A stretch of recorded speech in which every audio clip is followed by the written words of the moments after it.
What's up, and welcome to episode 297 of First Geek for 11. I am your host on this most fanciest of episodes, Cameron Franklin, and with me, as always, from West Coast, Best Coast, Emma. How are you doing? Hi, I'm doing good. I cannot complain. It's been a good week so far. Nice. That's good to hear. I don't know how much this is coming through on audio. Chat, be cool. My allergies picked up Saturday, and it sucks. And so I may have to mute and blow my nose, take care of stuff. I am currently have a cough drop in my mouth. We're doing our best, but That we we are. are, yeah, we're trying to make it. And so, but I'm excited. This is one of my favorite episodes of the year. This is something that Chris and I started way back when. And this is our look back episode. And so this is going to be our top 5 geeky things of 2025. This is something that I believe we've done every year that we've been around. Don't go check the archive and click on every video just to see if they're all there. And Go back check. yeah. But if I remember, I'll go try to add the links to the ones that we have on YouTube. I'll go try to add those ones in. And I'm excited. This is something that we kind of chose to do these maybe accidentally instead of doing like an every 50th episode kind of thing, where like the numbers actually matter. This is kind of our alternative of this is just us hanging out and talking about the things that we like. And so before we get into our ground rules for these geeky top 5s, I did want to, of course, shout out that you can find us around the internet as OneGeek411. Check us out in our Discord server. Shoot us an email at 1stgeek411@gmail.com. You can watch live on Twitch Monday nights around 6:30 Mountain Time, or 6:30, Mountain Time. Time zones, crazy, man. I've started going back and just saying Central for things since no one presently is in Mountain Time since Shanine's been really busy, and it messes with me. And so I have to do my math differently whenever you do Central because it's 2 hours instead of 1 hour. Yeah. It's definitely something. And so, and then you can also find us at that same time live stream on YouTube, and then you can also find our VODs as well as our playlists for our Spoilercasts, Book Club, Daggerheart, all of that kind of stuff is all over on that YouTube channel. And I just want to shout out in chat, both Rebel and Varath are here, and they both said we can start. So I'm glad that as Chunk calls out, I'm glad that we have their permission to get up and running. And so with this kind of being a look back episode, I did want to, or we are going to kind of be changing things up. We're not going to do a what we've been up to because there's a decent chance that what we've been up to could be some of our favorite things for the year. So that seems a little silly to do. And instead, we're going to just kind of jump into it. And so, like I said, this is something that we've done pretty much since we've been around. And for those of you presently in chat or in the comment sections later, you can play along with as well. So Emma and I both have a unnumbered list of our top 5 things. So like in no particular order. And so we will alternate sharing those back and forth. And then for people watching, commenting, you can let us know if there's something on our list that you enjoyed as well. Let us know what you enjoyed about that, or let us know what are your top things of this past year. And Emma, I know you might be wondering what constitutes a top 5 geeky thing. And the answer is whatever you want. Whatever you want. Yeah. I was definitely wondering that. Yeah. And so, just in case you hadn't already made your list, I just wanted you to know that. And so, thanks for telling me after I've made my list. Yeah. I am nothing if not helpful. And so, you are so helpful. Yeah. And so, these top geeky things, they can be something that's brand new that came out this year.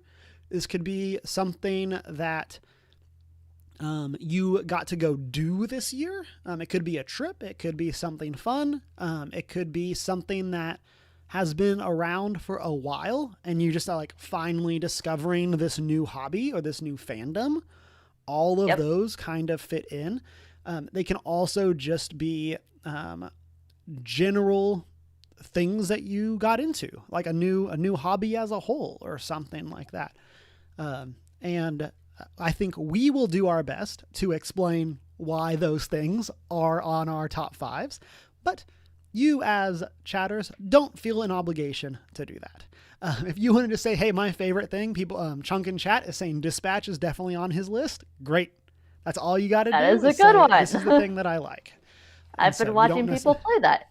It's a great game. I really want to play it, and it's on my to-do list. And so, hopefully I'll get there eventually.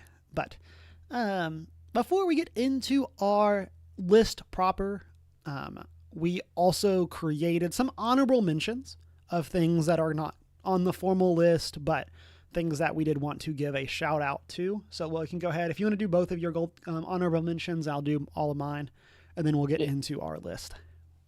Yeah, I have 2 honorable mentions for this year. The first is the Doctor Who season that came out.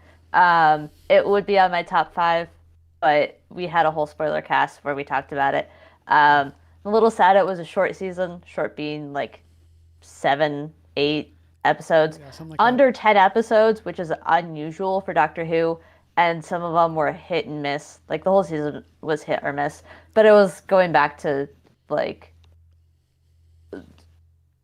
reboot, the beginning of the reboot sort of era. So it started to feel more like Doctor Who again, but also was like you could have extended the season. Lots of things we've talked about this. It gets an honorable mention because I, at my core, am a Doctor Who fan.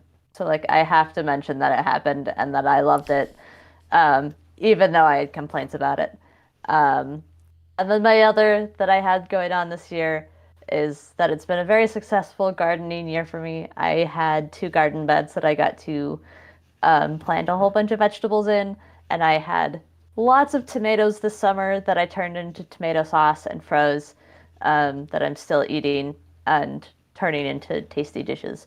And I am currently still picking cucumbers off a cucumber bush. I am very appreciative that I live in LA, of all places, where I can still grow vegetables in December, which is weird. But also, like, I have cucumbers sitting on my counter right now that I grew in the garden that I get to eat, and it's great. And it makes me happy. So those are my 2 honorable mentions. So my honorable mentions, one, I want to shout out the book clubs that I'm in. Both our book club here, but also the Mad Bird book club that we started this year, that Tasha puts on. She's the one that organizes that. And so I want to shout that out. I just did a tier list of my books for that book club that I posted.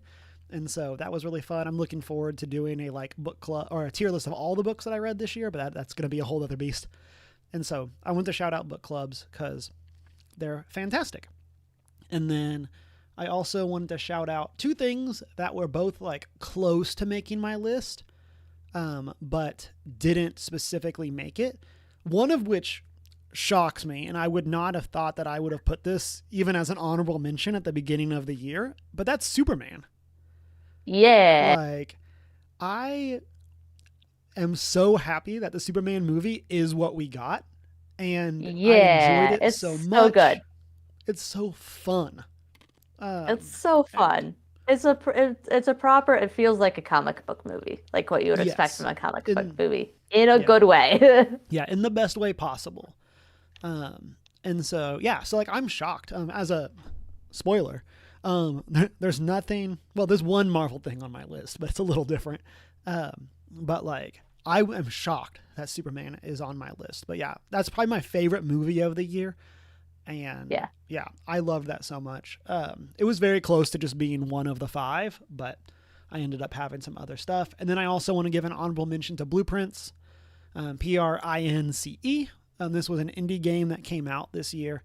The basic premise is that you inherit a 45-room mansion from your great uncle, and then the mansion is yours as your inheritance if you can find the mysterious 46th room.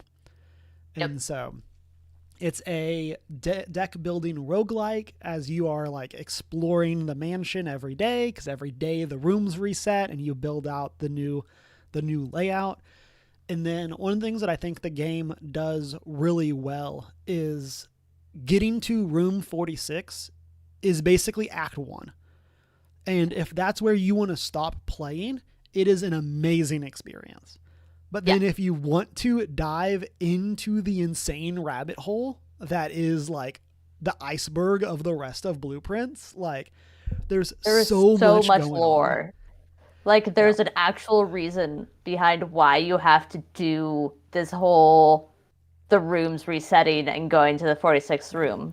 There's all of this lore, and there's an explanation for why you have to do this every single day. Yeah. And it's cool. Yeah. It's so cool. And it's a game that like I don't think should work, but like it works so well and it's so perfect. I will say with the asterisk that I've heard, if you're not an English speaker, since a lot of the puzzles are plays on words, those puzzles are very difficult because they're not translated into the other languages. So it's just, I don't know what these two things have to do, because in this other language, they have nothing to do with each other. So that's a fair criticism. Yeah. And so that's something that I think if it was a bigger release, we would have gotten more. Like they would have redone a lot of those puzzles, but since it is a smaller indie team, there's not a lot of resources that they could use to go and build something like that. But with that as like really my only complaint about Blueprints, and I think that that's pretty minor as far as like my personal experience, but I did want to shout that out as an honorable mention. But yeah, with that, let's go ahead and jump into our top fives. We do have a call out from Tasha that her book club is in her top 5 as well. And so, but yeah, Emma, go ahead and kick us off. Again, these are in no particular order unless Emma just wants to order them. But go ahead and kick us off with your top 5 or your first one of your top 5.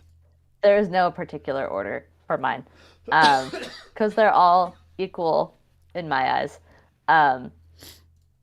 But the first and foremost is I was trying to pick which one to go off of first. But for people who do not know, I live 2 blocks away from a candle store. This candle store is called Cantrip Candles. We're not sponsored, but I'm going to shout them out anyway. Cantrip Candles is a small independent store that makes candles that are all D&D fantasy themed. They're great candles. I love them. You can't see them, but I have a giant stack of them behind me in my bedroom that I light whenever I'm feeling like it. And what the owner has done is he has sectioned off a part of their storefront to be a third space for playing D&D games. And for a year and a half, I was a part of a campaign there. The campaign started in February of 2024, and we finished that campaign this summer. We finished it this August. So it went for a year and a half, and it was the first campaign that I have ever finished and been a part of from start to finish. Nice. So that was itself a big, exciting thing. On top of that, my character was inspired by the one and only Aloy from Horizon Zero Dawn. Anyone who doesn't know me, that is my favorite game of all time. I talk about it constantly. Mm-hmm. Yep, can confirm. So, can confirm, which also connects into something later on my list. Favorite game, we finished, and she had this dramatic death in battle for the sake of the people, and then her now husband brought her back to life, and then they got married, and it was cute, and it was great and so satisfying. And then just this last month, we started a new campaign with that same big group of people and the same DM. And this campaign is a pirate campaign. And I am back to playing a druid, and I am excited. So basically, just I've had this campaign for and this group of people that are now my friends in LA, and it's like given me friends and great things. So that's one of my favorite things from this year. I love that. And hearing about your cantrip games has always been, it's always made me so jealous, both in Yeah, terms of like having such a great group for an established, like long running campaign, but then like all of the stuff that you like have gotten to experience as part of yeah, that to just like yeah, cantrip as a whole, like just being yeah. a cool place. Like, It's great. and I so, always yeah. tell people who come to visit who are like D&D nerds, I just say like go to the cantrip candle store, even if you're not planning on getting a candle. Just like they have other fun things to get or like check out if you're in the area, and the people are cool. So yeah, Yeah. Um, yeah, I'm sad that I couldn't make it there when I was in LA, but that just means I'll next have to time. go back. Yeah. Yeah, So, um, so for me, Emma, should we go off of new friends or should we go off of games? What do you think? yes. Yes, New friends. new friends. So, um, early January of last year, I would say I picked up a new hobby. I morphed an existing hobby, and that is when I got into the Lorcana trading card game. Yeah. And so I had been picking up cards since set one, but early 2025 is my first time actually going and playing with people that I didn't already know. And so I started going to some various shops just to try to find a place that I could play. And then through that, have found like a really good community, both at my local store, but also just like through finding cool people at the local tournaments that I go to. And so it's been a really cool like way of getting to meet different people. And a handful of them, like one just recently went back to school and got a degree and got invited. I got invited to their graduation party. Of like we like love that as a huge congrats to them. And then power of friendship, like it was really cool to like because like making new friends as an adult can be difficult, Hmm. um, and so that's been something that has been a ton of fun on top of just enjoying the game. I also went to Milwaukee and got to play in like my first out of state like tournament. And so like traveling for a TCG tournament. And so that was really cool. And so overall, it's been a really good experience. And I'm looking forward to what's going to happen with it in 2025 as we get new sets, new events, and all of that kind of stuff. And so, yeah, so that's been a big one for me. Yeah. Nice. I love seeing Um, and hearing about all of your tournaments. yeah. And yeah, and that has, I mean, I haven't like stopped playing Magic, but this is definitely the longest in my adult life I have gone without buying Magic cards. Yeah. Yeah. Like, um, and so that's definitely been something that's been a big shift. Of like, I still play on Arena. Like, I have some friends coming to visit for Christmas, and I assume we'll probably play a good amount of Commander and stuff like that. Yeah. But yeah, it's like it's really crazy. Like, I don't actually know the last time I bought Magic cards because I've been buying Lorcana instead. And so, Yeah. yeah, great community. I love the DFW Lorcana community. It's a great group. And so, but yeah, kick it Yeah. back over to you, Emma, with what is your next thing? Yeah. Okay. So I talked about uh my D&D character being based on Aloy from Horizon Zero Dawn. Um, one of the other exciting things I did this year is my other favorite game is The Last of Us. And if you've played part two, you know that Ellie has a tattoo on her arm that's a moth and two ferns. Um, and I got the grand idea of getting that tattoo, but having some kind of inspiration from Horizon Zero Dawn. So I had both of my favorite games in one thing, and that's what I did. And so this is one of my favorite things that I have on my person now is Ellie's tattoo, except the moth is a robot. Um, so it's very personal to me of like combining my two favorite things in the video game world of it's very obviously Ellie's tattoo, but then I made it my own. So that alone was fun and like meaningful to me. But then I was on a plane a couple like let's see, whenever PAX was. I was on a plane a couple months ago. And lo and behold, there was one Ashley Johnson on the same flight as me. If you don't know who who was that not is, at PAX West.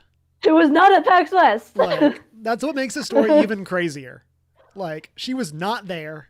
Like, She this was is not her at just, like, PAX flying West. back to a shared place. First of all, if you don't know who Ashley Johnson is, she is the woman, the myth, the legend, my favorite Critical Role cast member, and the voice behind Ellie from The Last of Us, who has this tattoo. She was on my flight coming back from PAX West. She was coming back from another convention in like the Midwest, and we just had the same layover. And I was like, holy cow, like, I look up to you so much. And I caught her after the flight when we were both waiting for our bags and got to show her my tattoo and be like, this is a combination of Ellie's tattoo with inspo from Horizon Zero Dawn. And I got to gush to her about it and get a photo with her. And she loved that I made it my own while still honoring the Ellie tattoo and like just loved it so much. So it has a double special meaning for me now of like I got it and got to show it to her in the same year of like I wasn't planning on ever running into her ever. And yet I did. So now I'm just like, haha, I got Ellie's tattoo and Ashley Johnson saw it and thinks it's amazing and that I made it my own. And like it's great. And it's been my wallpaper, the photo that I got with her for like ever since then. So yeah, that was one of the greatest parts of my year. Yeah, I am so insanely jealous of this story. And I remember like you texting, I think Ashley Johnson's on my flight.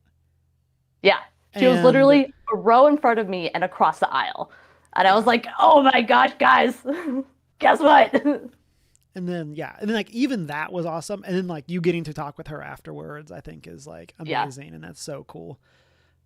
Yeah. I'm so insanely jealous. And, like, yeah, that's such a cool top off to getting such a cool tattoo to begin with. And yeah. So. Yeah. So, this is my precious and my beloved. And I'm so glad that I saved up the money to get it because there's so many special memories attached to it now. Mm-hmm. Okay. My next one, we'll go ahead and do TTRPGs. And so, gestures broadly at TTRPGs in 2025 as something that I have been enjoying. And so, I want to shout out, of course, the two games that I'm in, being, of course, our Daggerheart game, Until Winter's End, with our final session of the year next week, right here on First Geek 411. So getting to actually play Daggerheart has been so much fun. It's one of the like first times I think I've ever like gotten into a TTRPG as it released and like been playing. Like, and so like that's been a really cool experience to go and actually do the play tests for it and get to like play in one of the play tests, but then also get to run that play test for some friends. And then now to be at the point where we are running this established campaign or homebrew campaign, but like we have established it as something that we do. And so that's been super cool. I really like our characters. I really like the story that we are telling. And that has just been a super fun way of getting to experience this campaign that like I don't know if I ever would have really gotten the chance to otherwise, just because getting people together, like scheduling is the real BBEG of every tabletop RPG. Yeah. But at least for like you and I, where like we would have just like always had this time set aside. And so for us, it's like such an easy way of plugging in something new. Monday nights are set aside. Yeah. And so like that's been fantastic. And then us doing every other week, I think has also been really cool. It gives me time to make sure that I'm prepping and like I'm mentally able to be there. Yep. But then it's also not just like once a month. And so it's easier to, it's a little more consistent. And to tell a story. Like that's something as I pivot now into my other tabletop RPG, which is Marvel Multiverse, of my, the first in-person TTRPG that I've run. And so that's been really fun. I have played in some other in-person games, but this is my first time narrating like a long-running campaign. And so that's been really cool. That was one, I kind of did a similar thing to what I did for our Daggerheart, which is like I picked friends and I said, I think y'all will all get along. Why don't you come to my house and give me one weekend a month for the next year or however many years that this goes. And so that's been really cool. It's been a great experience. I love that system so much. It has some really cool ideas. I was really sad I didn't get to play the Escape from Planet Hulk stuff at PAX Unplugged. That just didn't work out timing wise, but it's such a cool system. And I love that like one of my characters is playing a multiverse version of Bishop. And then another one is playing the chicken from Family Guy. And like, amazing. This is fabulous. No notes.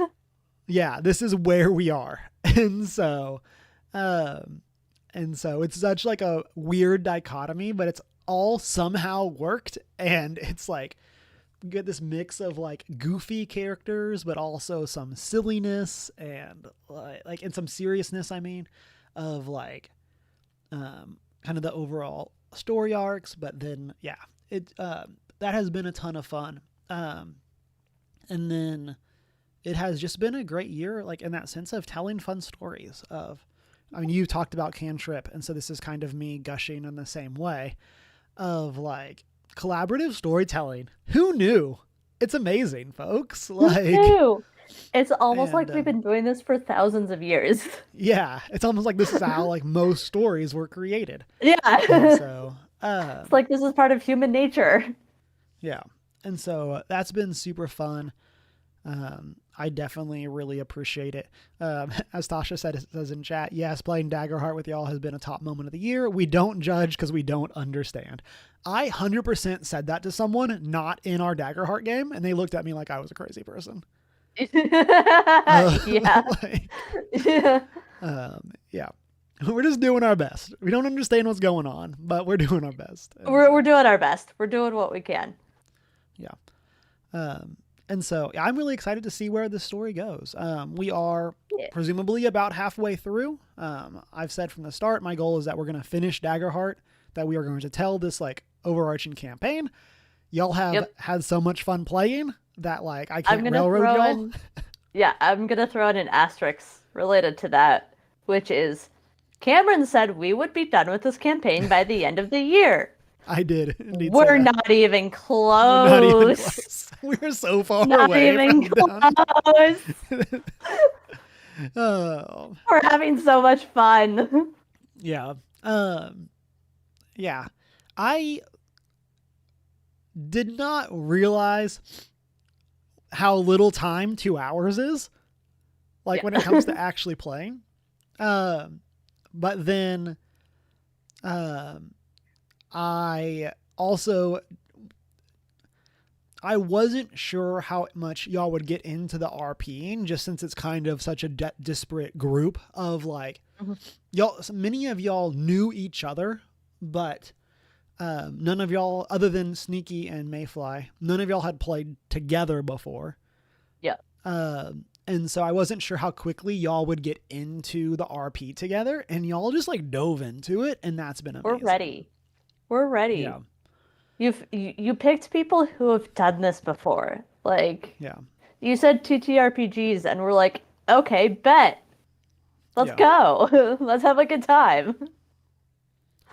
But yeah, so that's been a good. Both of those have been big ones for me. I've loved it. I'm looking forward to some more TTRPG stuff in 2026. Both in terms of those, but also in terms of other games and stuff like that. And so, but yeah, so that's my number two is gestures broadly at TTRPGs. Yeah. What you got? I've got, first of all, a little side asterisk of something that I was going to tack on that I just remembered that I was going to say for my TTRPGs. Um, Cameron, I was telling you about this beforehand, but one of my favorite things about playing in this new cantrip campaign, I'm playing a druid marine biologist. Important detail.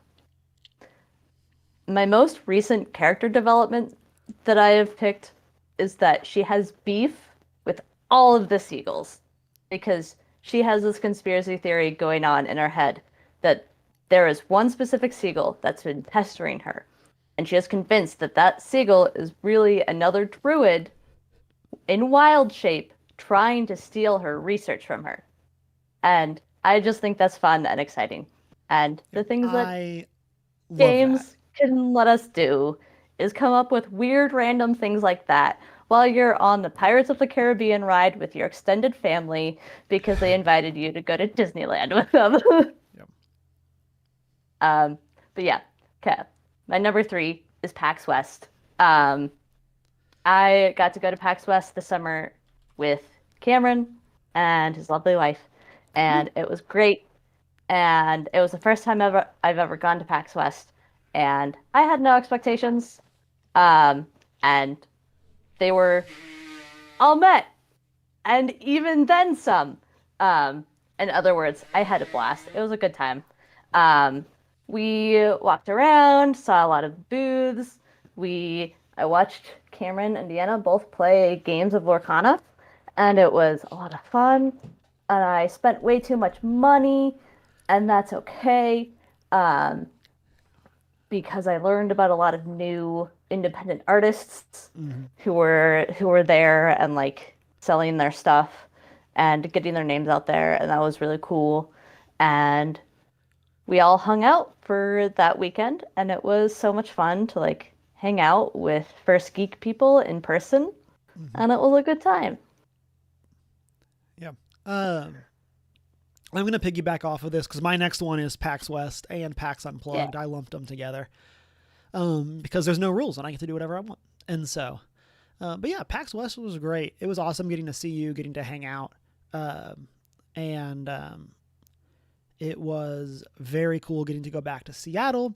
I had been to Seattle once before for PAX West Yep. in 2019. And so it was my first time going back. And then it was also my first time going to PAX post The Last of Us Part 2, which had, of course, Yeah. such like a big part of the game set in Seattle. And so it was very cool to go back and kind of get to see some of that stuff of like I had been to the aquarium in 2019, but like it was cool getting to go back to the aquarium in Yep. 2025 post the show and post getting to and the game, of course, and getting to like experience all of that.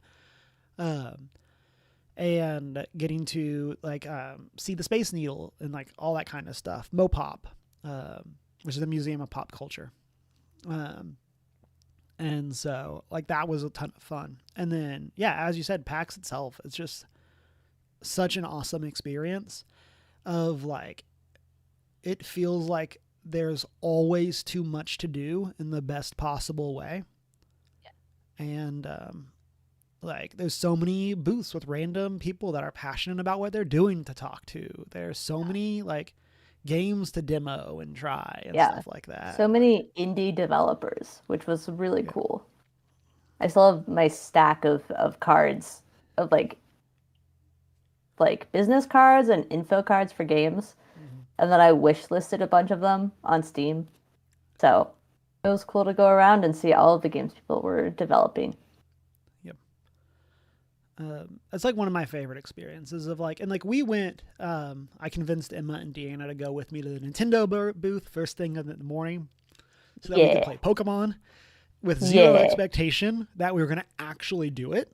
And we hustled right there and waited like 30 minutes and then got to demo the game. And that was awesome. I was so excited that we got to play Pokemon Za. And then, there's so many other games that we played. Like we played the like RPG not bartending, but like tavern running game. Yeah. Where like, it's almost like farming sim, but you run a tavern instead of a farm. You're managing a tavern. Yeah. And so like that was super cool. We demoed just a handful of other games that were just like, yep, this is fun. I have enjoyed my demo. Like, give me your card. I want to check this out. Once you release. And so that's such a fun part of getting to experience things at PAX, is that you do get that dichotomy of like big first party games right next to these like literal one person projects. Like we went to dev teams who are like doing it in their free time. Yeah, like we went to, there's a Seattle game developers club. And so they had an event Sunday night after PAX. And so we went to that and we got to demo a whole bunch of games there also. Many of them literally one-person dev teams. Yeah. There was one game that was literally a final project for like a senior class, like for like they were students from one of the universities. And they were taking a senior level course, and their game was their final project that they were then trying to like get people to play. So that was really cool. Yeah. It was such a good experience. And even though PAX South was never my favorite of the PAXs, in fact, if you're going to rank them, it was 4th out of the US PAXs for me. Going to West and Unplugged in 1 year did make me really sad that PAX South is gone. Yeah. Just because it was like, relatively speaking, in my own backyard.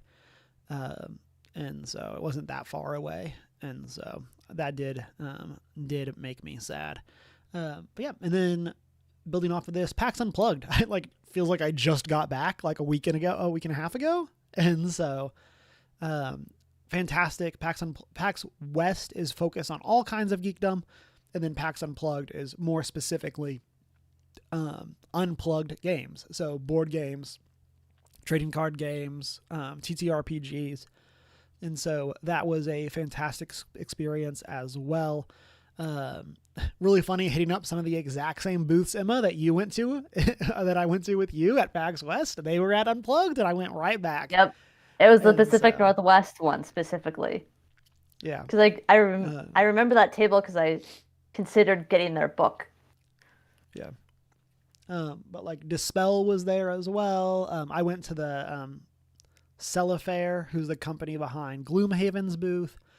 Went back to that because there was some stuff that hadn't released at PAX West that had released by PAX Unplugged. And so it was cool to get to go pick up more of that stuff. And then at PAX Unplugged, I also got to go to the 2 finale episodes of the Glass Cannon Ascension. You can kind of see it poking in over here for session 1 just happened to be in Dallas. And I convinced one of my good friends from my Marvel game, who also went to PAX Unplugged, to go with me. And so Deanna and I went to that in Dallas, and then at PAX West, or PAX Unplugged, his wife, and I went to the 2-part finale. And so it was really cool getting to kind of be there full circle for the campaign. And then also getting to experience that with friends as part of like part of PAX is of course like the actual convention, and part of it is like what you do around the convention. Yep. And so yeah, so like that was such an awesome part of it as well. And then I'm trying to think. I feel like I demoed so many things at Unplugged, Emma, and there's like a couple. There's I'm trying to think of like what I want to shout out, because that's not gonna be like a shout out everything that I played.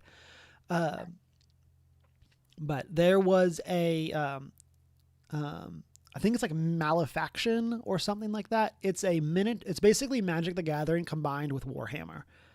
Interesting. And so I demoed that with my friend, and then something that's really cool about it. Let me Google and get the name. Something that's really cool is that like if you buy, it's Malediction, is the name of it. And so what's really cool is like if you buy the cards, it comes with STL files, so you don't have to buy their miniatures. They give you the STLs to print the miniatures yourself. And so that was something that was really cool. And so that's something I'm looking forward to going and checking out with my friend as we dive into all kinds of shenanigans. But and then, yeah, just demoed so many different cool TTRPGs and so many different booths. I was sending so many people pictures of like, hey, this is something I think you might be interested in. Are you interested in it? And so that was a ton of fun. And then, yeah, great time.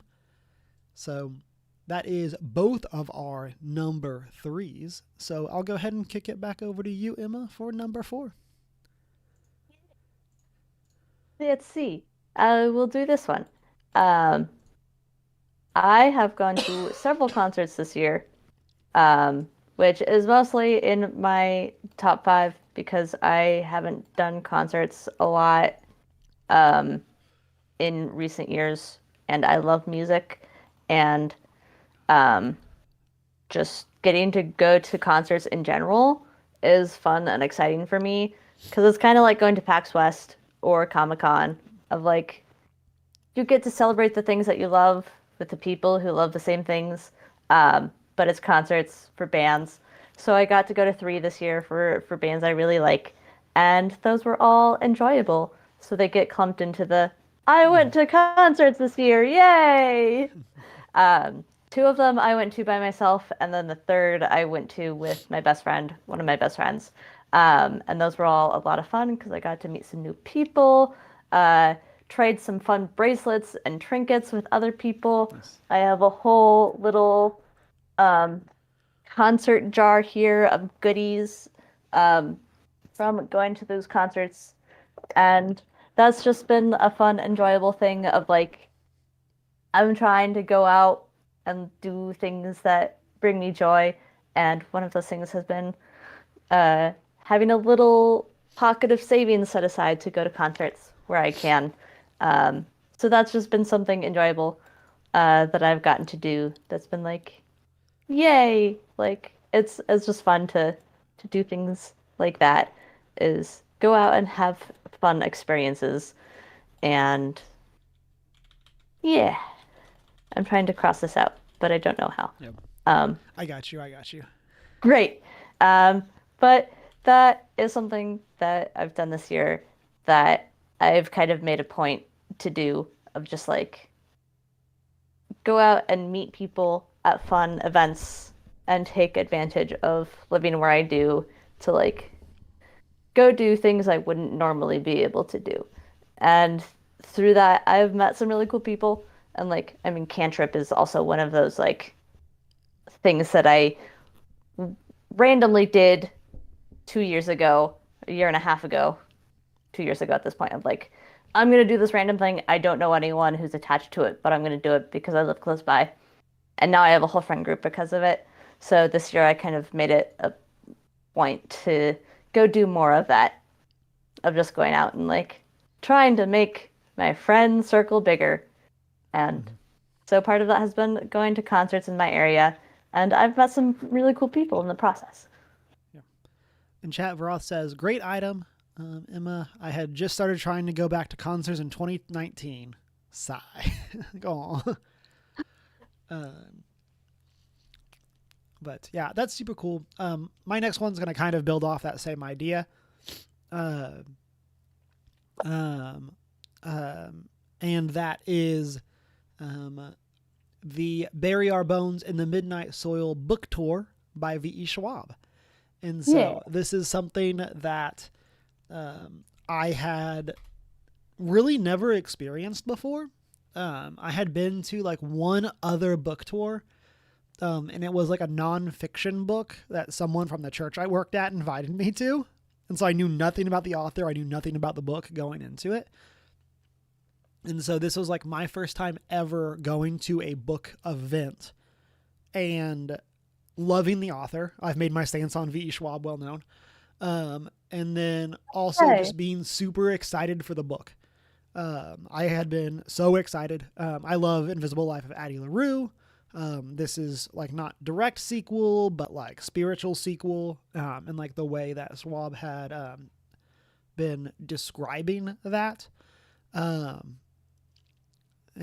had just been exactly what was hitting with me. And so I was just so excited to actually get to go and experience it. I told the story after it happened, but I was a little bummed because we ended up getting seats in like row Y. And then it ended up being that row Y ran up the sides of the theater. And so instead of being in the back row, I was in like the third row. And it was super cool to also get to experience that side of it. I had just been excited to be in the room where it happened. And so, but then, Understand that. yeah. And then Dallas was also like the second stop on that tour. And so, like, getting the book, like, on effectively launch day at this event was just like such a cool experience. And getting to like hear my favorite author talk about this work was so cool.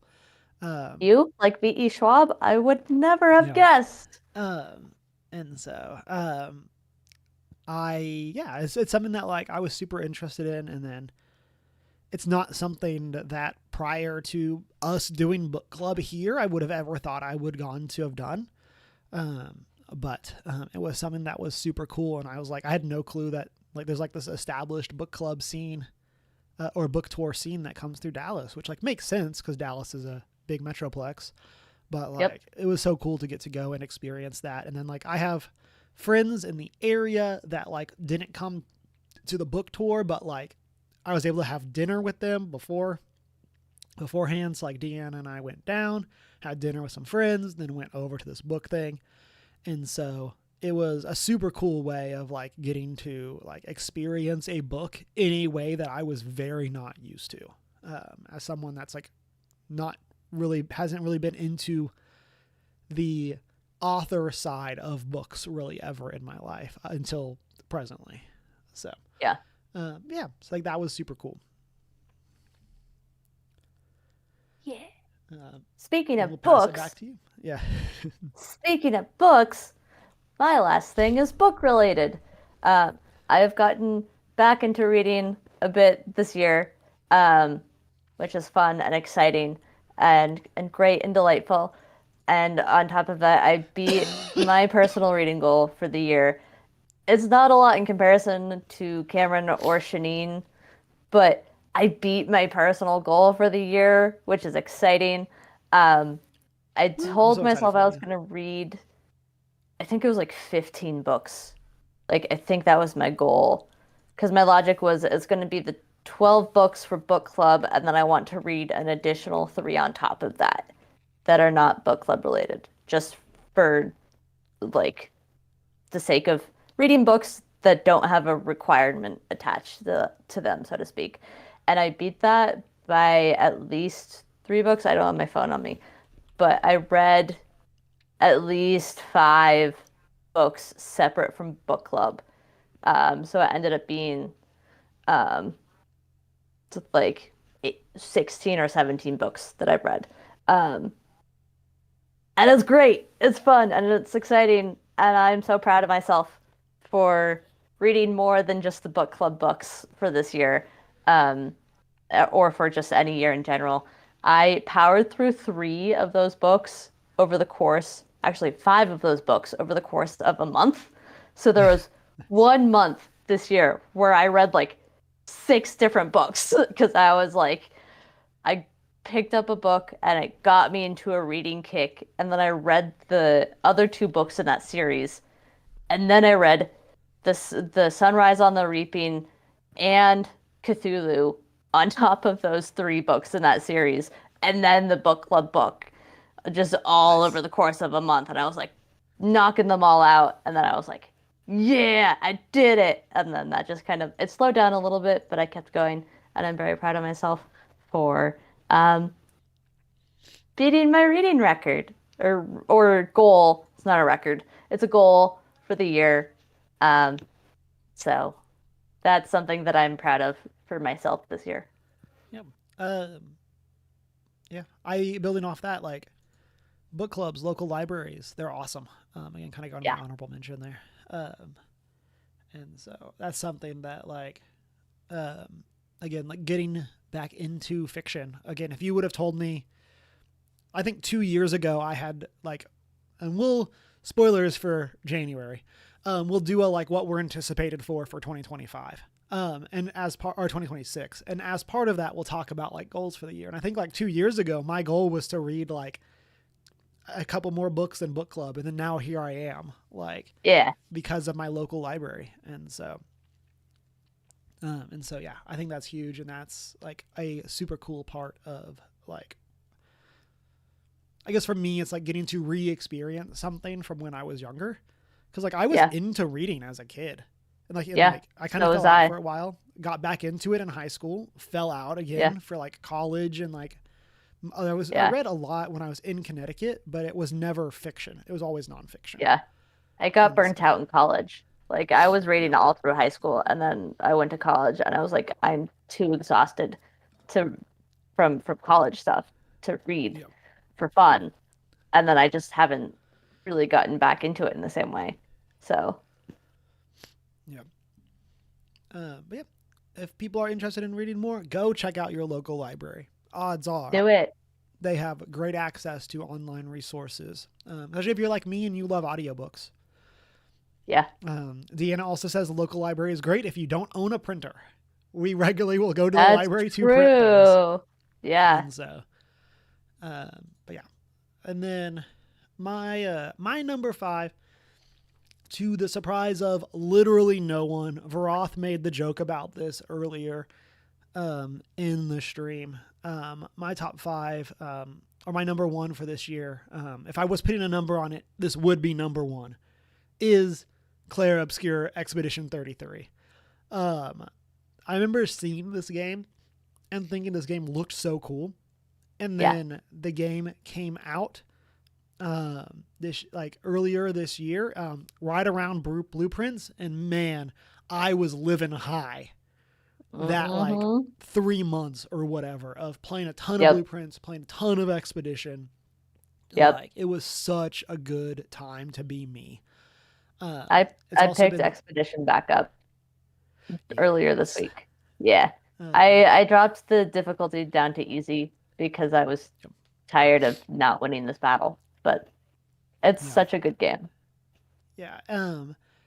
Alicia is my most played song of the year. The On my surprise of like, no one.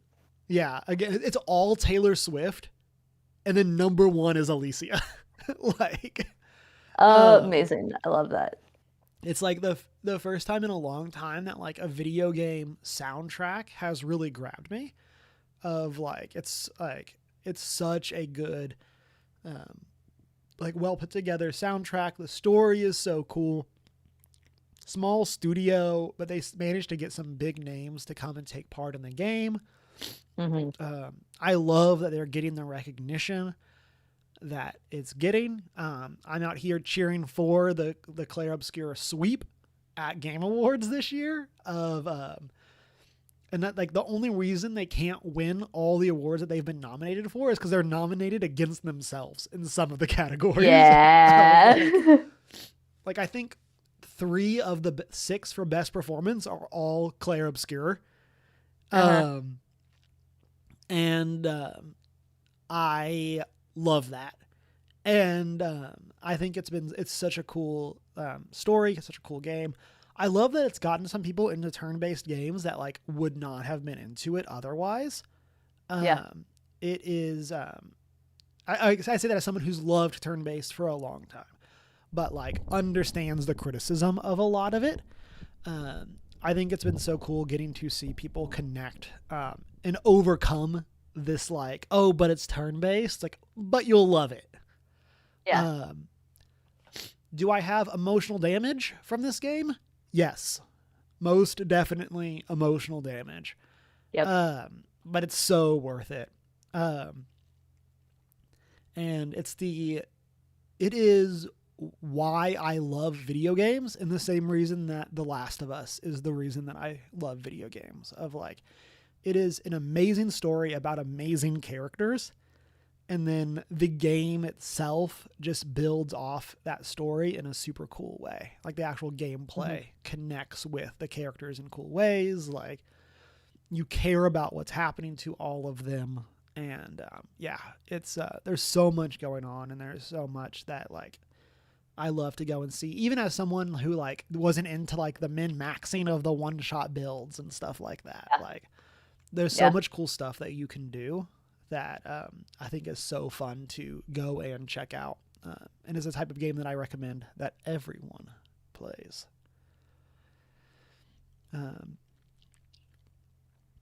In chat, Sneaky says Expedition 33 is a masterpiece. Chunk says, nope, never would have guessed in a million billion years that Expedition 33 would be on my list.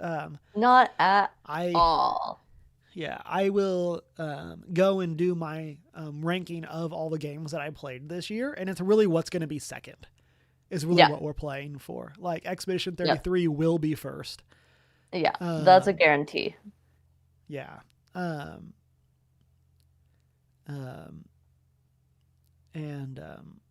Varal said the soundtrack might be 30% more more when you actually know enough French to understand the lyrics. Yeah, like it's had me out here Googling lyrics of like where I feel like, what does this mean? What's happening? Yeah, I am so hyped. There's been rumors of DLC. There's been rumors of like what their next project could be and stuff like that, which I hope we don't see anytime like soon. Like I hope that they're able to kind of ride the high and build the game that they want to build. But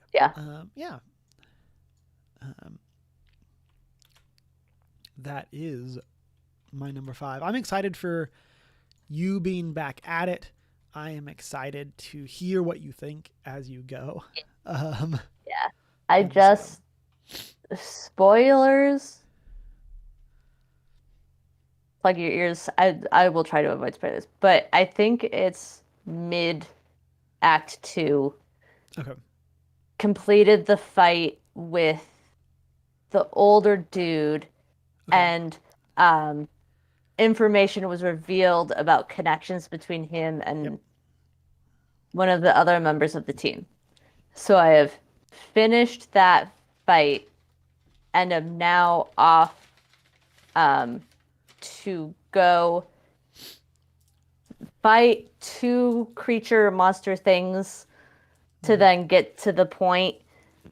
And I'm at the one that's the giant dancing lady. Yep. And the whole area looks like a Star Wars planet. Yes, it really in my head.